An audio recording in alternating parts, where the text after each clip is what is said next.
Hello everyone, welcome back to the channel. सितंबर 2025 की GSTR 3V कैसे फाइल करें, इस वीडियो में हम समझने वाले हैं।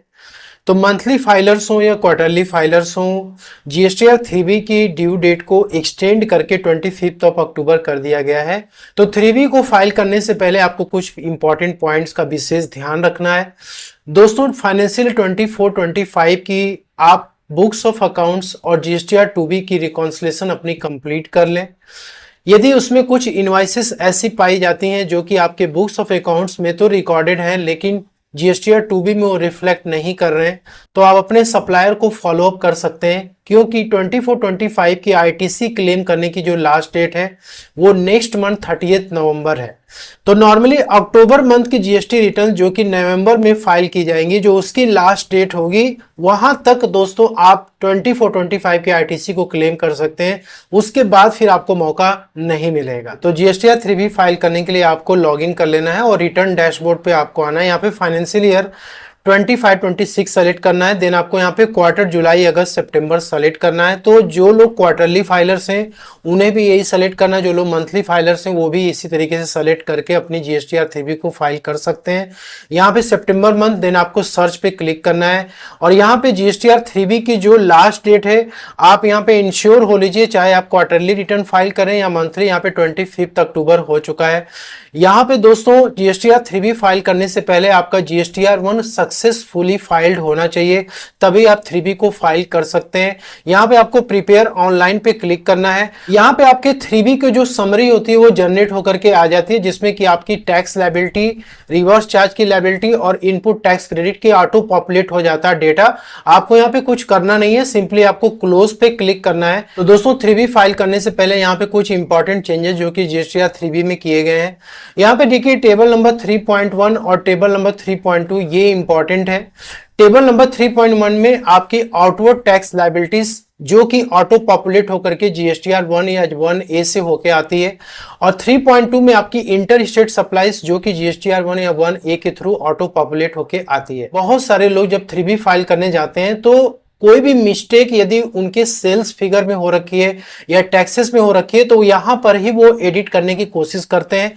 तो यहाँ पे फॉर एग्जांपल मान लीजिए कि आप 3.1 टेबल को क्लिक करते हैं और यहाँ पे आपकी आउटवर्ड टैक्सेबल सप्लाईज जिसमें कि इंटर स्टेट, इंट्रा स्टेट सभी सप्लाईज जो कि आपने जीएसटीआर 1 में रिपोर्ट की हुई है ये आपकी आ जाती है। इसके बाद इंटीग्रेटेड टैक्स, सीजीएसटी, एसजीएसटी। अब लेट से कि आपने कोई भी गलती कर रखी है, आपको लगता है कि ये अमाउंट जो है गलत है, यहाँ पे कुछ आप चेंजेस करना चाहते हो मैनुअल बेसिस पर।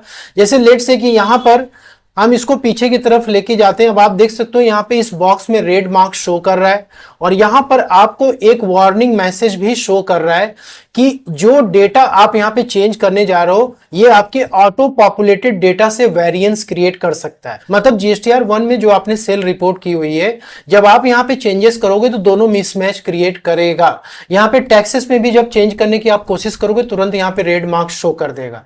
तो फिर आपको ये गलती कैसे सुधारनी है, यहाँ पे देखिए नोट में आपको मेंशन किया हुआ है कि auto populated liability can be amended through form GSTR 1A। आपको 3B फाइल करने से पहले यदि कुछ भी आपको गलती यहाँ पे नजर आ रही है उसको आप करेक्ट करना चाहते हो तो आपको इमीडिएटली जीएसटीआर 1A में उसे सबसे पहले करेक्ट करना होगा। देन जीएसटीआर 1A से जो डेटा होगा वो ऑटो पॉपुलेट होकर यहाँ पे आएगा। उसके बाद आप जो है 3B को फाइल कर सकते हो। यहाँ पे आप चेक कर लीजिए। इसके बाद आपको सिंपली यहाँ पे कंफर्म पे क्लिक करना है और इसके बाद आप टेबल नंबर 3.2 में जब आते हैं, यहाँ पे इंटर स्टेट सप्लाईज वो सप्लाईज जो कि आप अनरजिस्टर्ड पर्सन को करते हैं, कंपोजिशन डीलर को आप करते हैं या फिर यूआईएन होल्डर को आप करते हैं। इसमें सिर्फ आपकी इंटर स्टेट सप्लाईज ही आती हैं जो कि आपके जीएसटीआर 1 से ये ऑटो पॉपुलेट हो जाता है। यहाँ पर भी आपने जिस भी पर्टिकुलर स्टेट्स में आपने सप्लाई की हुई है उसका अमाउंट यहाँ पे आता है और आपको लगता है कि कुछ गलती यहाँ पे हो रखी है, जब आप यहाँ पे भी चेंजेस करने जाओगे तो आपको रेड मार्क शो कर देगा। तो 3.2 टेबल्स में भी चाहे आपने कंपोजिशन डीलर को किया, अनरजिस्टर्ड पर्सन को या यूआईएन होल्डर्स को आपने सप्लाई की हुई, कोई भी चेंजेस आपको करना है तो यहां पर भी आपको जीएसटीआर 1A के थ्रू ही इसे करना पड़ेगा। अब लेट से कि यहाँ पे जो पहला वाला डेटा अपडेटेड है इसमें हमें कोई चेंजेस करना है जीएसटीआर 1A के थ्रू, तो आप इसे कैसे कर पाएंगे। तो टेबल नंबर 3.1 हो या 3.2 हो, आपको यदि उसमें कोई भी चेंजेस करना है तो 3B में आप नहीं कर सकते। आपको यहाँ पे आना होगा मेन डैशबोर्ड पे। यहाँ पे आपको GSTR 1A दिख रहा है और इस पे आपको सिंपली क्लिक करना है। अब देखिए GSTR 1A में क्या होता है ना कि जस्ट लाइक GSTR 1 की तरह ही शो करता है। यहाँ पर आप यदि कोई फ्रेश इनवॉइसेस ऐड करना चाहते हैं जो कि छूट चुका है, आपने उसको अपडेट नहीं किया, तो यहाँ पे आप अपडेट कर सकते हैं B2C लार्ज, B2C अदर्स में। और इसके बाद यदि आपने इनवॉइसेस अपडेट कर दी, उसमें कुछ गलती हो रखी है, तो आप अमेंड रिकॉर्ड डिटेल्स पे जाके कर सकते हैं। अब यहाँ पे मान लीजिए B2C अदर्स में कोई भी गलती हो रखी है, यहाँ पर आपको ये सेलेक्ट करना मंथ, इसके बाद आपको यहाँ पे प्लेस ऑफ सप्लाई सेलेक्ट करना है। ठीक है, तो जहां पर भी आपने सप्लाई किया हुआ है वो स्टेट आप यहाँ पे सेलेक्ट कर लेंगे। देन आपको अमेंड रिकॉर्ड पे जाना है। अब देखिए यहाँ पे डेटा आ चुका है। अब इस अमाउंट में आप यहाँ पे चेंजेस करेंगे। इसके बाद आपको सेव पे क्लिक करना है। जैसे ही आप GSTR 1A को सबमिट करेंगे, ये जो डेटा है ना, ये आपके 3B में जाकर के सेव हो जाएगा। देन आप करेक्ट GSTR 3B को फाइल कर सकें। इसके बाद यहाँ पे टेबल नंबर 4 है, जिसमें कि आपको इनपुट टैक्स क्रेडिट मिलती है। और यहाँ पर भी जो डेटा होता है GSTR 2B से अपडेट होकर के आता है। अब 2B भी दोस्तों आपकी जो है IMS डैशबोर्ड से जनरेट होती है। यहां पर भी यदि आप कोई भी चेंजेस करने जाएंगे तो दोस्तों यहां पे आपको रेड मार्क तो नहीं शो करेगा, लेकिन यदि आपका IMS डैशबोर्ड में कोई भी एक्शन आपने नहीं लिया हुआ है, जिससे कि आपका जो डेटा है वो 2B में ऑटो पॉपुलेट होकर के आ जाता है और यहां पर आप आकर के चेंजेस करेंगे, तो उस केस में भी 2B से ये मिसमैच क्रिएट होगा। तो RTC से रिलेटेड कोई भी चेंजेस यदि आपको करना है तो आप IMS डैशबोर्ड में पहले एक्शन लीजिए, उसके बाद वहां से जो डेटा होगा वो 2B में आके अपडेट होगा और 2B से आकर के 3B में अपडेट होगा। तो 3B फाइल करने से पहले आपको अपना एक्शन जो भी लेना है वो IMS डैशबोर्ड में आप ले सकते हैं, उसके बाद आप 3B को फाइल कर सकते हैं। इसके बाद आपको यहाँ पे सेव GSTR 3B पे क्लिक करना है और यहाँ पे आपको इसे रिफ्रेश कर देना है एक बार। और इसके बाद आपको प्रोसीड टू पेमेंट पे जाना है और यहां पर आपका जो इलेक्ट्रॉनिक कैश लेजर है वो आप अपना चेक कर लीजिए कितनी ITC वगैरह इसमें पड़ी हुई है। यहां पर आपकी ITC की जो एडजस्टमेंट हो वो आपके सेल्स टैक्स लायबिलिटी से होती है, यहां पर आप चेक कर लीजिए।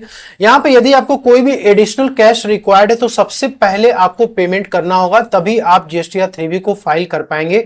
जैसे इस केस में 40 रुपीज का जो रिवर्स चार्ज मैकेनिज्म का GST लायबिलिटी वो पहले पे करना है, क्योंकि ये इलेक्ट्रॉनिक क्रेडिट लेजर से दोस्तों एडजस्ट नहीं होता, इसका पेमेंट आपको करना होता है, तभी आप ITC क्लेम कर पाते हैं।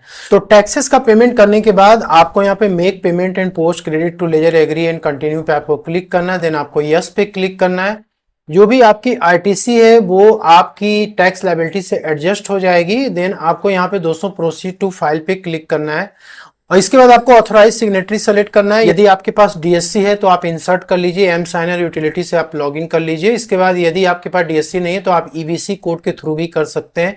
इस केस में DSC अवेलेबल है, इसलिए हम इसके थ्रू करेंगे। यहाँ पे प्रोसीड पे क्लिक करना है और इसके बाद यहाँ पे ये इनिशिएट करेगा, यहाँ पे DSC आ जाएगी। इसके बाद यहाँ पे साइन पे क्लिक करना है, यहाँ पासवर्ड इंटर करना है, देन आपको लॉगिन पे क्लिक करना है। तो यहाँ पे हम लॉगिन पे क्लिक करेंगे और इसके बाद ये हमारी जो GSTR 3B सक्सेसफुली फाइल हो चुकी है, यहाँ पे ओके पे क्लिक करना है। तो दोस्तों इस तरीके से आप GSTR 3B की फाइलिंग अपनी कर सकते हैं। होप कि आपको वीडियो पसंद है, अच्छी लगे तो लाइक शेयर जरूर करिए। मिलते हैं अगले नेक्स्ट वीडियो में। Thank you so much for watching this video.